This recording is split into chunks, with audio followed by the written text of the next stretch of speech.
Test 2. You will hear a number of different recordings, and you will have to answer questions on what you hear. There will be time for you to read the instructions and questions, and you will have a chance to check your work. All the recordings will be played once only. The test is in 4 sections. At the end of the test, you will be given 10 minutes to transfer your answers to an answer sheet. Now turn to Section 1.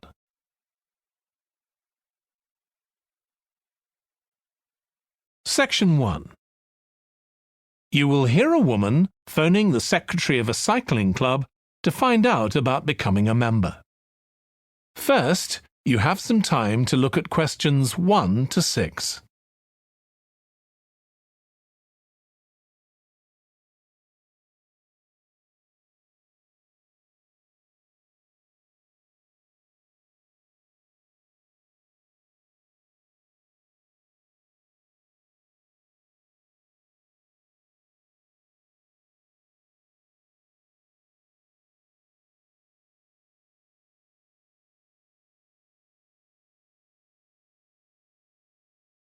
You will see that there is an example that has been done for you. On this occasion only, the conversation relating to this will be played first. Hello, South City Cycling Club. Oh, hi. I want to find out about joining the club. Right, I can help you there. I'm the club secretary and my name's Jim Hunter. Oh, hi, Jim. The club secretary's name is Jim Hunter, so Hunter has been written in the space. Now we shall begin. You should answer the questions as you listen because you will not hear the recording a second time. Listen carefully and answer questions 1 to 6. Hello, South City Cycling Club. Oh, hi. I want to find out about joining the club. Right, I can help you there. I'm the club secretary and my name's Jim Hunter. Oh, hi, Jim. So, are you interested in membership for yourself? That's right. Okay, well, there are basically 2 types of adult membership. If you're pretty serious about cycling, there's the full membership. That costs $260, and that covers you not just for ordinary cycling, but also for races both here in the city and also in other parts of Australia. Right. Well, I'm not really up to that standard. I was more interested in just joining a group to do some cycling in my free time. Sure, that's why most people join. So in that case, you'd be better with the recreational membership. That's $108 if you're over 19 and $95 if you're under. I'm 25. Okay, it's paid quarterly and you can upgrade it later to the full membership if you want to, of course. Now, both types of membership include the club fee of $20. They also provide insurance in case you have an accident, though we hope you won't need that, of course. No. Okay, well, I'll go with the recreational membership, I think, and that allows me to join in the club activities and so on. That's right. And once you're a member of the club, you're also permitted to wear our kit when you're out cycling. It's green and white. Yes, I've seen cyclists wearing it. So can I buy that at the club? No, it's made to order by a company in Brisbane. You can find them online. They're called Jerry's. That's Jerriz. You can use your membership number to put in an order on their website. Okay. Now, can you tell me a bit about the rides I can do? Sure. So we have training rides pretty well every morning, and they're a really good way of improving your cycling skills as well as your general level of fitness. But they're different levels. Level A is pretty fast. You're looking at about 30 or 35 kilometres an hour. If you can do about 25 kilometres an hour, you'd probably be level B. And then level C are the novices who stay at about 15 kilometres per hour. Right. Well, I reckon I'd be level B. So when are the sessions for that level? There are a couple each week. They're both early morning sessions. There's one on Tuesdays, and for that one you meet at 5:30 a.m, and the meeting point's the stadium. Do you know where that is? Yes, it's quite near my home, in fact. OK, and how about the other one? That's on Thursdays. It starts at the same time, but they meet at the main gate to the park. Is that the one just past the shopping mall? That's it. Before you hear the rest of the conversation, you have some time to look at questions 7 to 10.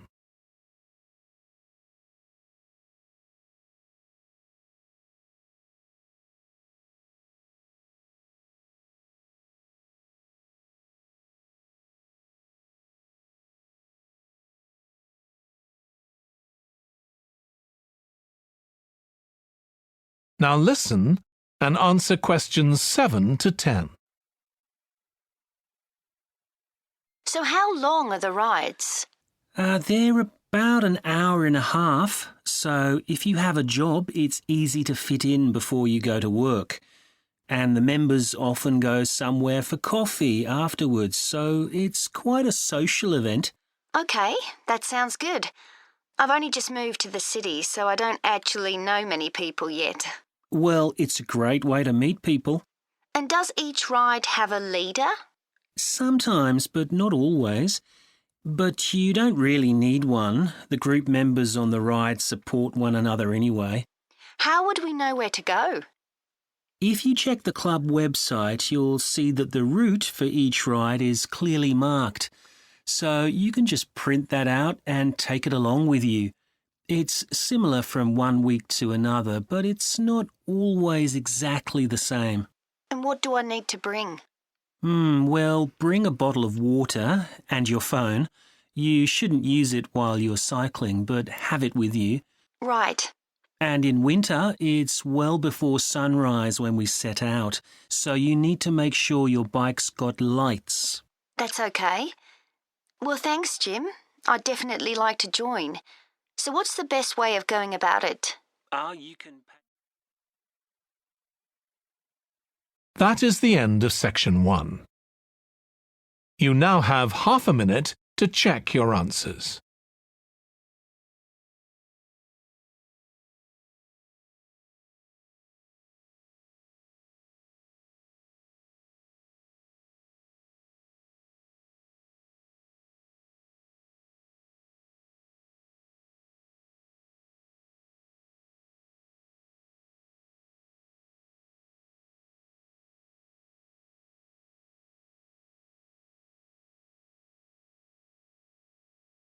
Now turn to section 2.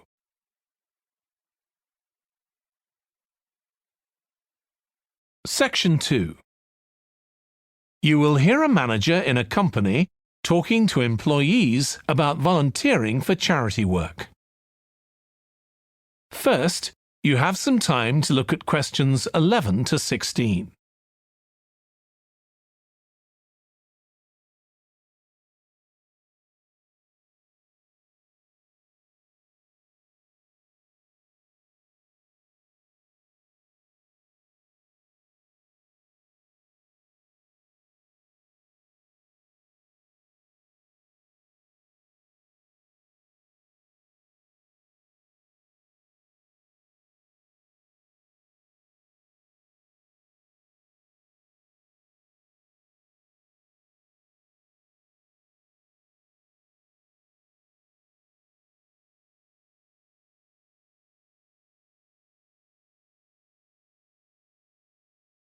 Now listen carefully and answer questions 11 to 16.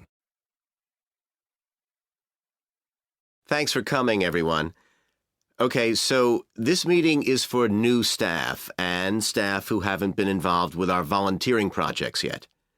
So basically, the idea is that we allow staff to give up some of their work time to help on various charity projects to benefit the local community. We've been doing this for the last 5 years, and it's been very successful. Participating doesn't necessarily involve a huge time commitment. The company will pay for 8 hours of your time. That can be used over 1 or 2 days all at once, or spread over several months throughout the year.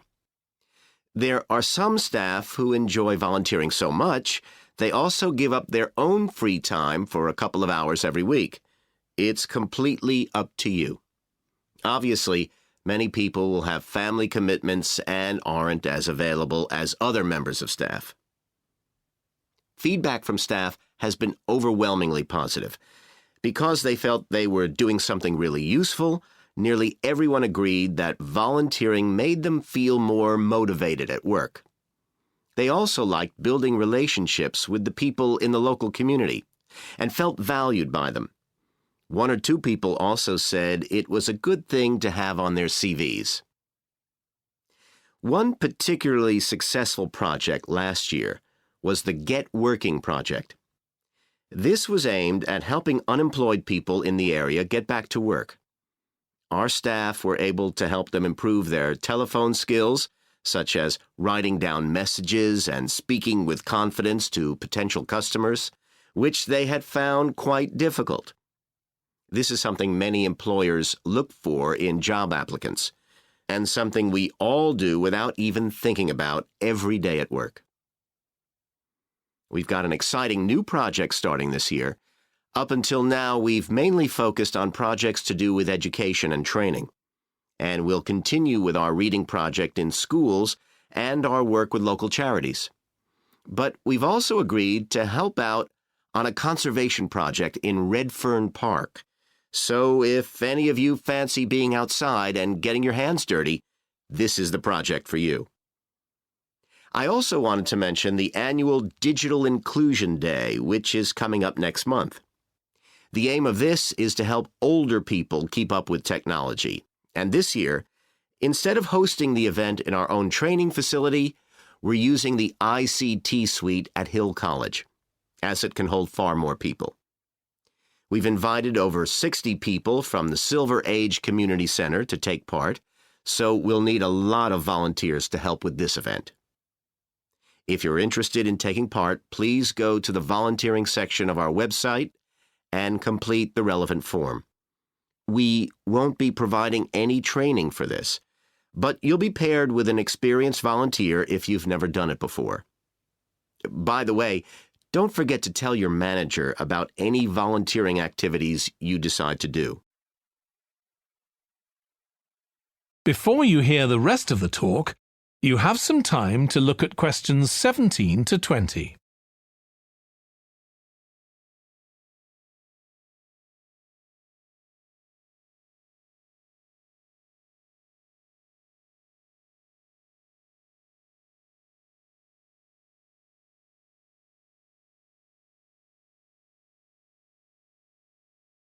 Now listen and answer questions 17 to 20. The participants on the Digital Inclusion Day really benefited. The majority were in their 70s, though some were younger, and a few were even in their 90s. Quite a few owned both a computer and a mobile phone, but these tended to be outdated models. They generally knew how to do simple things like send texts, but weren't aware of recent developments in mobile phone technology. A few were keen to learn, but most were quite dismissive at first. They couldn't see the point of updating their skills. But that soon changed. The feedback was very positive. The really encouraging thing was that participants all said they felt much more confident about using social media to keep in touch with their grandchildren, who prefer this form of communication to phoning or sending emails. A lot of them also said playing online games would help them make new friends and keep their brains active. They weren't that impressed with being able to order their groceries online, as they liked going out to the shops, but some said it would come in handy if they were ill or the weather was really bad. One thing they asked about was using tablets for things like reading newspapers. Some people had been given tablets as presents, but had never used them. So that's something we'll make sure we include this time. That is the end of section 2. You now have half a minute to check your answers.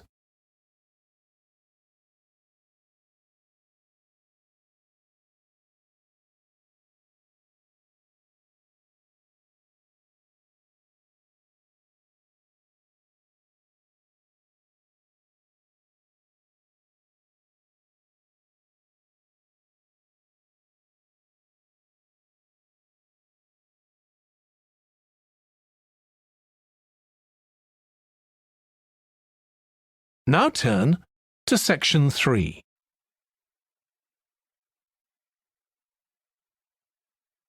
Section 3.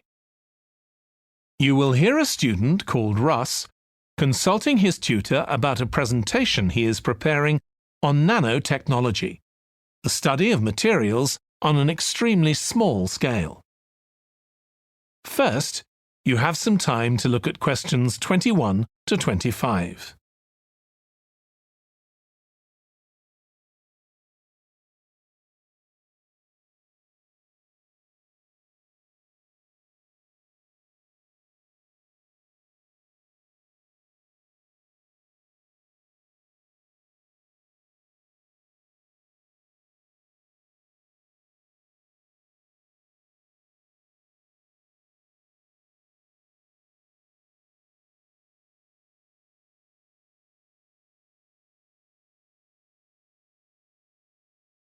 Now listen carefully and answer questions 21 to 25. Come in, Russ. Thank you. Now, you wanted to consult me about your class presentation on nanotechnology. You were due to give it next week, aren't you? That's right, and I'm really struggling. I chose the topic because I didn't know much about it and wanted to learn more, but now I've read so much about it, in a way there's too much to say. I could talk for much longer than the 20 minutes I've been allocated. Should I assume the other students don't know much and give them a kind of general introduction? Or should I try and make them share my fascination with a particular aspect? You could do either, but you'll need to have it clear in your own mind. Then I think I'll give an overview. OK. Now, one way of approaching this is to work through developments in chronological order. Uh-huh. On the other hand, you could talk about the numerous ways that nanotechnology is being applied. You mean things like thin films on camera displays to make them water repellent and additives to make motorcycle helmets stronger and lighter? Exactly. Or another way would be to focus on its impact in one particular area, say medicine or space exploration. That would make it easier to focus. Perhaps I should do that. I think that would be a good idea. Right. How important is it to include slides in the presentation? They aren't essential by any means, and there's a danger of tailoring what you say to fit whatever slides you can find. While it can be good to include slides, you could end up spending too long looking for suitable ones. You might find it better to leave them out. I see. Another thing I was wondering about was how to start. I know presentations often begin with, first I'm going to talk about this, and then I'll talk about that. But I thought about asking the audience what they know about nanotechnology. That would be fine if you had an hour or two for the presentation, but you might find that you can't do anything with the answers you get, and it simply eats into the short time that's available. So maybe I should mention a particular way that nanotechnology is used to focus people's attention. That sounds sensible. What do you think I should do next? I really have to plan the presentation today and tomorrow. Well, initially, I think you should ignore all the notes you've made, take a small piece of paper and write a single short sentence that ties together the whole presentation. It can be something as simple as, nanotechnology is already improving our lives. Then start planning the content around that. You can always modify that sentence later if you need to. OK. Before you hear the rest of the discussion, you have some time to look at questions 26 to 30.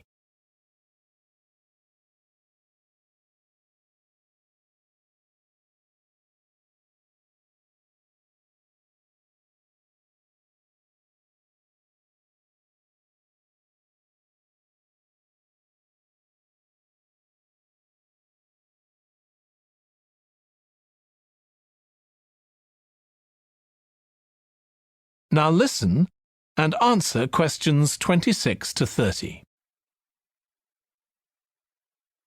OK, now let's think about actually giving the presentation. You've only given one before, if I remember correctly, about an experiment you'd been involved in. That's right. It was pretty rubbish. Let's say it was better in some respects than in others. With regard to the structure, I felt that you ended rather abruptly, without rounding it off. Be careful not to do that in next week's presentation. OK. And you made very little eye contact with the audience because you were looking down at your notes most of the time. You need to be looking at the audience and only occasionally glancing at your notes. Your body language was a little odd. Every time you showed a slide, you turned your back on the audience so you could look at it. You should have been looking at your laptop. And you kept scratching your head, so I found myself wondering when you were next going to do that, instead of listening to what you were saying. Oh dear. What did you think of the language? I knew that not everyone was familiar with the subject, so I tried to make it as simple as I could. Yes, that came across. You used a few words that are specific to the field, but you always explained what they meant, so the audience wouldn't have had any difficulty understanding. Uh-huh. I must say, the handouts you prepared were well thought out. They were a good summary of your presentation, which people would have been able to refer to later on. So well done on that. Thank you. Well, I hope that helps you with next week's presentation. Yes, it will. Thanks a lot. I'll look forward to seeing a big improvement then. That is the end of section 3. You now have half a minute to check your answers.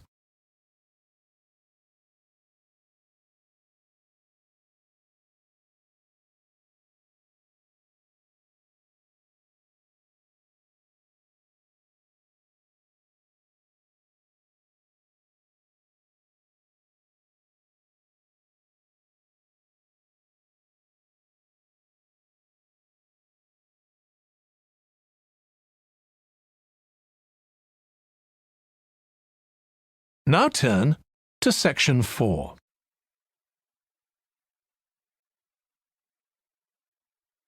Section 4. You will hear a lecturer in psychology talking about a type of memory. First, you have some time to look at questions 31 to 40.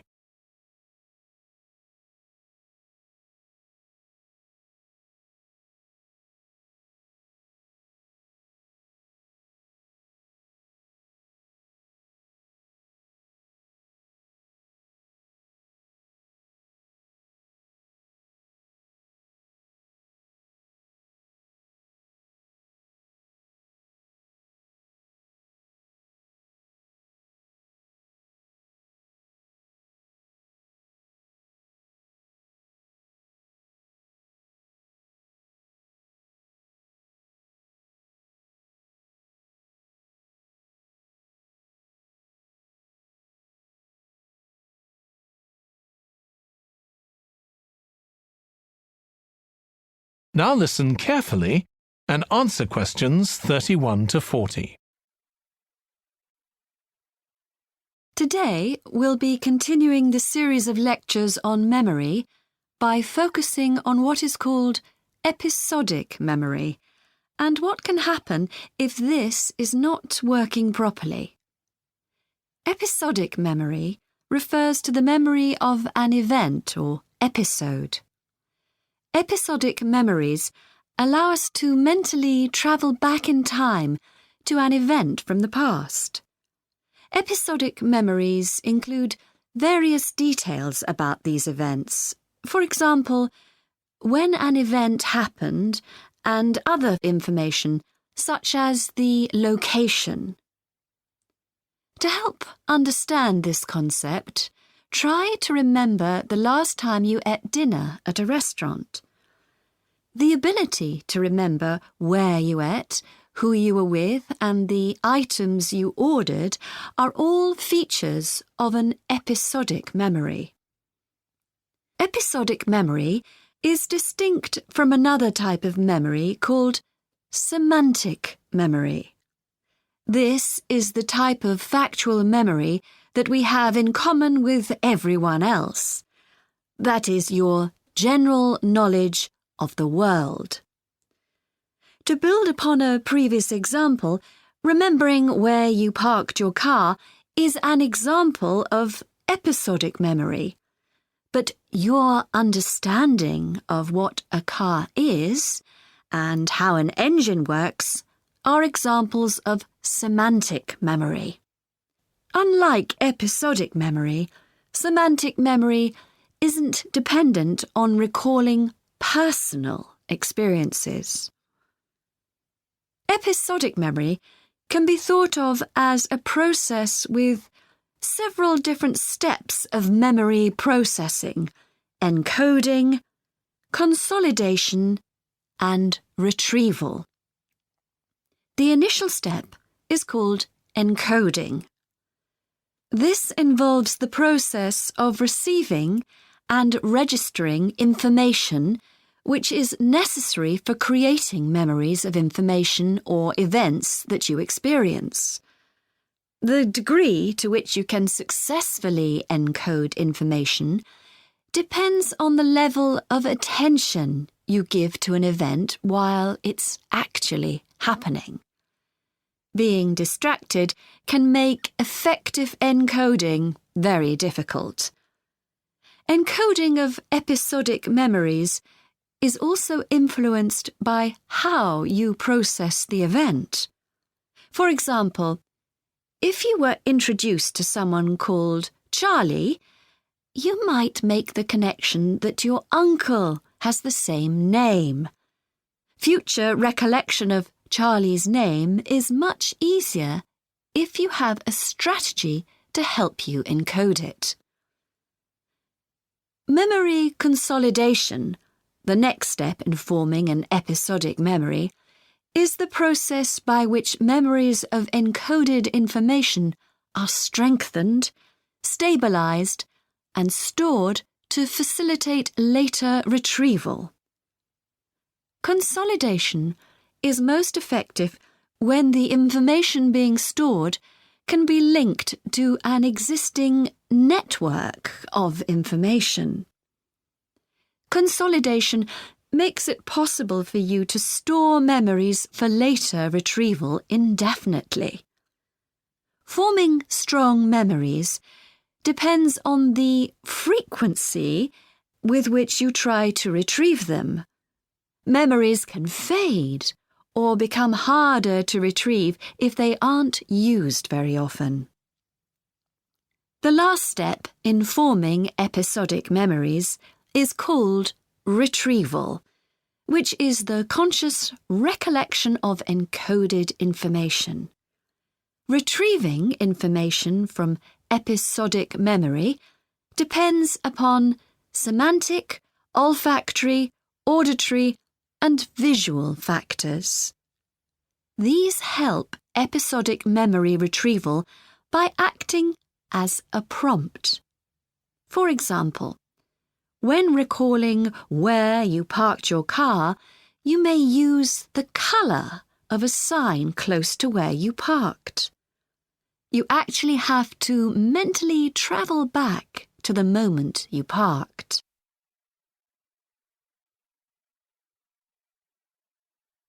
There are a wide range of neurological diseases and conditions that can affect episodic memory.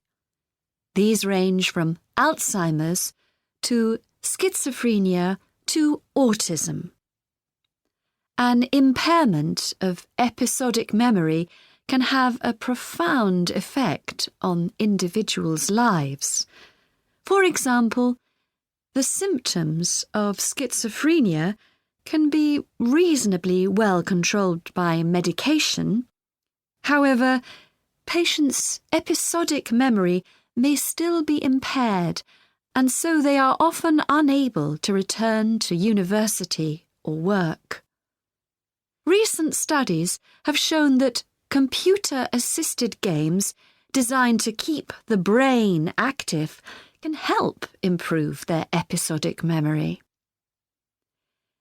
Episodic memories can help people connect with others, for instance by sharing intimate details about their past, something individuals with autism often have problems with. This may be caused by an absence of a sense of self. This is essential for the storage of episodic memory and has been found to be impaired in children with autism. Research has shown that treatments that improve memory may also have a positive impact on children's social development. One study looked at That is the end of section 4. You now have half a minute to check your answers.